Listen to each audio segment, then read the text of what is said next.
పూరా లోకల్. అందరికీ జై గోవింద. ఈరోజు జన్మదినం సందర్భంగా స్వామివారి దర్శనం కోసం రావడం జరిగింది. గత సంవత్సరం కూడా జన్మదినం సందర్భంగా స్వామివారి దర్శించుకోవడం జరిగింది.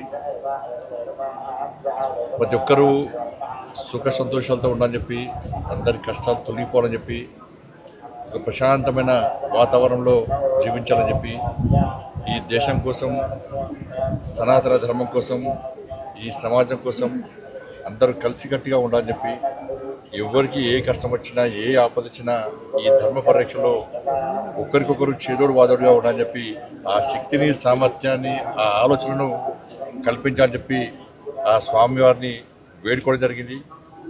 దాంతోపాటు ఒక శక్తివంతమైనటువంటి భారతదేశ నిర్మాణం కోసం, ఈ దేశ రక్షణ కోసం, ఈ దేశ అభివృద్ధి కోసం, ఈ దేశంలోని పేద ప్రజల సంక్షేమం కోసం అహర్నిశలు శ్రమిస్తున్నటువంటి ప్రియతమ నేత, దేశ ప్రధాని నరేంద్ర మోడీ గారికి నిండు నూరేళ్లు ఆరోగ్యాలు ఇవ్వాలని చెప్పి, వారికి ఆ శక్తిని, సామర్థ్యాన్ని ఇంకా కల్పించాలని చెప్పి, వారికి ఎప్పుడు స్వామివారి యొక్క మంగళాశాసనాలు ఉండాలని చెప్పి ఆ స్వామివారిని వేడుకోవడం జరిగింది.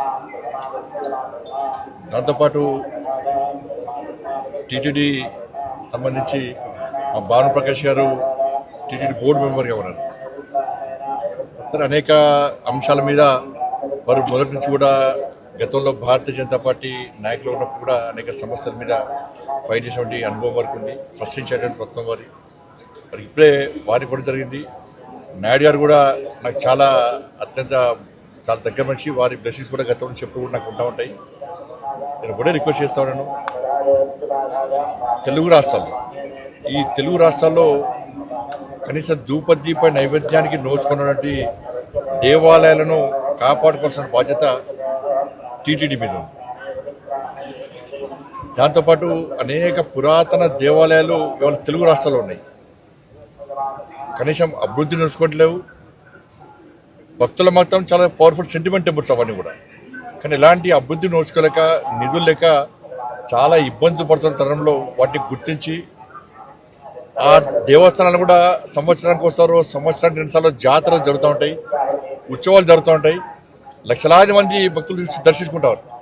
కానీ మిగతా సమయంలో కనీసం ఇక్కడ అభివృద్ధి, కనీస సౌకర్యాలు లేక ఇబ్బంది పడుతున్నారు. కాబట్టి ఈ తెలుగు రాష్ట్రాల్లో ఉన్నటువంటి పురాతన దేవాలయాలకు నిధులు కేటాయించి వాటిని ఒక యుద్ధ ప్రాతిపదికన, ఒక ప్రణాళిక ప్రకారం అభివృద్ధి చేయాల్సిందిగా నేను వారికి విజ్ఞప్తి చేస్తాను. నా కరీంనగర్ పార్లమెంటు నియోజకవర్గానికి సంబంధించి కరీంనగర్లో గతంలో దేవాలయ నిర్మాణం కోసం భూమి పూజ జరిగింది. దాంతోపాటు అక్కడ దేవాలయాన్ని, కరీంనగర్ నగరంలో దేవాలయం నిర్మించడం, దాంతోపాటు కొండగట్టు, వేములవాడ, ఇల్లంతకుంట రామాలయం, ఈ 3 దేవస్థానాలు కూడా అభివృద్ధి కోసం నిధులు కేటాయించి సహకరించాలని చెప్పి టీటీడీ చైర్మన్ గారికి, అదేవిధంగా గౌరవ పాలకవర్గ సభ్యులందరూ కూడా మా భానుప్రకాష్ రెడ్డి గారి ద్వారా నేను విజ్ఞప్తి చేస్తున్నాను. ముఖ్యంగా ఇల్లంతకుంట రామాలయం, కొండగట్టు ఆంజనేయ స్వామి దేవాలయం, ఇవన్నీ కూడా చాలా పవర్ఫుల్ టెంపుల్స్.